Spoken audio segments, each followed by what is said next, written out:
안녕하세요, 이현조 변호사입니다. 이번 영상에서는 저희 팀이 최근에 재판에서 승소한 사례를 소개해 보려고 하는데요. 이번에 소개해 드릴 사례는 시행사가 개최한 관리단 집회에서 불법적인 과정을 통해 선출된 불법적인 지위에 있는 관리인에 대해서 그 직무집행을 정지시키고자 저희 팀이 구분 소유자들을 대리해서 직무집행 정지 가처분을 제기했던 사건입니다. 네, 지금 보시는 결정문이 소개해 드리려고 하는 승소 사례인데요. 저희 팀의 노푸른 변호사님이 주심으로 진행해 주셨던 사건이고요. 주문을 보시면 본안 판결 확정 시까지 관리인으로 직무를 집행해서는 아니 된다 라는 내용이 있습니다. 이제 구체적인 내용을 한번 검토해 보도록 하겠습니다. 먼저 사실관계부터 짧게 살펴볼 텐데요. 가처분 사건에서 채권자들은 원고들을 의미합니다. 채권자들을 포함한 구분 소유자들은 입주 과정에서 시행사와 관리업체가 제시하는 입주 서류에 서명 날인을 했었습니다. 근데 이런 입주 서류에는 관리단 집회 위임장이 포함되어 있었고요. 그 내용은 관리단 집회에 관한 일체의 권한과 의결권을 위임하는 것이었습니다.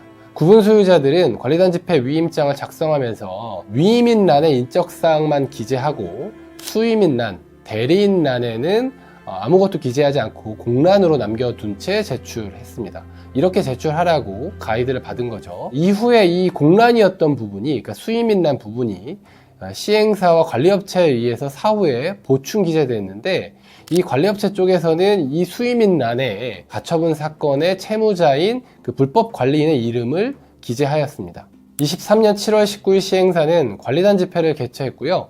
해당 관리단 집회에서 채무자, 즉 이 가처분 사건의 소송을 제기당한 불법 관리인은 앞서 설명드린 불법적인 방법으로 받은 위임장을 활용해서 관리인으로 선출되었습니다. 구분 소유자들은 저희 이현조 변호사 팀에게 법률 자문을 통해서 위와 같이 불법적으로 받은 위임장이 무효이고, 그래서 이런 위임장을 사용해서 관리단 집회가 진행되었다면 관리인 선임 안건이 무효다라는 부분에 대해서 저희 자문을 통해서 알게 되었습니다. 이 법률 자문이 있은 이후에 구분 소유자들은 채무자가, 즉 불법 관리인이 관리인 지위에 있지 않다는 것을 전제로 해서 불법 관리인에게 소집 요구를 하지 않고 바로 구분 소유자들 5분의 1이 모여서 관리단 집회를 개최하고 새롭게 관리인을 선출했습니다. 그리고 나서 이렇게 새롭게 선출된 관리인이 불법 관리인을 상대로 직무집행 정지 가처분을 제기했던 것입니다. 이 사건의 쟁점은 채무자를 관리인으로 선임하는 결의에 사용된 위임장이 적법 유효한가입니다. 이걸 좀 더 상수를 하자면, 입주 과정에서 구분 소유자들은 수임인란을 비워둔 채로 위임인의 인적사항만 기재해서 위임장을 작성하고 이걸 제출했는데, 사후에 채무자와 같은 시행사, 관리업체 쪽 사람들이 이 위임장에 수임인란을 보충해서 기재했는데, 이런 과정을 거쳐서 작성된 위임장이 적법 유효한가, 이것이 이 가처분 사건의 가장 핵심적인 쟁점이었습니다.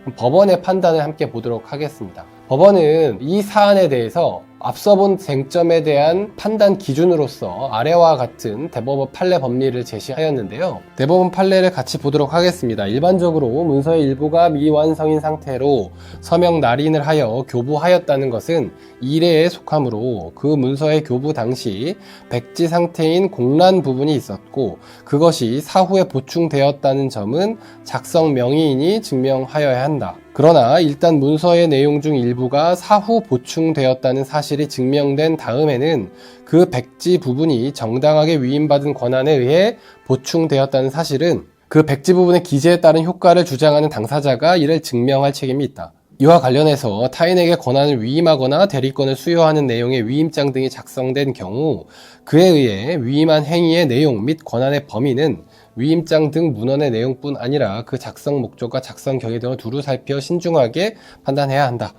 이런 판례 법리를 대법원은 여러 사건들에서 일관되게 제시해오고 있습니다. 말씀드린 것처럼 이 사건의 핵심 쟁점은 위임장의 백지 부분을 사후에 보충했을 경우에 그 보충할 정당한 권한이 있었는지 여부입니다. 즉 관리업체 쪽에서 이 위임장을 보충했는데 그 관리업체가 백지 보충 권한을 그 위임장의 명의자인 소유자들로부터 부여받았느냐, 이 부분이 쟁점이었습니다. 이 사건에서 상대방 변호사는 구분 소유자들이 위임장을 작성해서 일단 시행사와 관리업체 쪽에 교부한 것만으로도 그 백지 부분에 대한 보충 권한을 부여한 것이다. 그렇게 봐야 한다라고 주장했습니다. 네, 이런 주장에 대해서 저희 이현조 변사팀은 이렇게 주장을 했습니다. 입주 과정에서 시행사와 관리업체가 서명을 받아간 서류에 위임장이 있는지도 구분 소유자들은 몰랐고, 그러한 위임장을 통해 관리업체 측에 관리단 집회 소집과 의결에 관한 권한을 위임할 의사도 전혀 없었다. 이렇게 주장을 하면서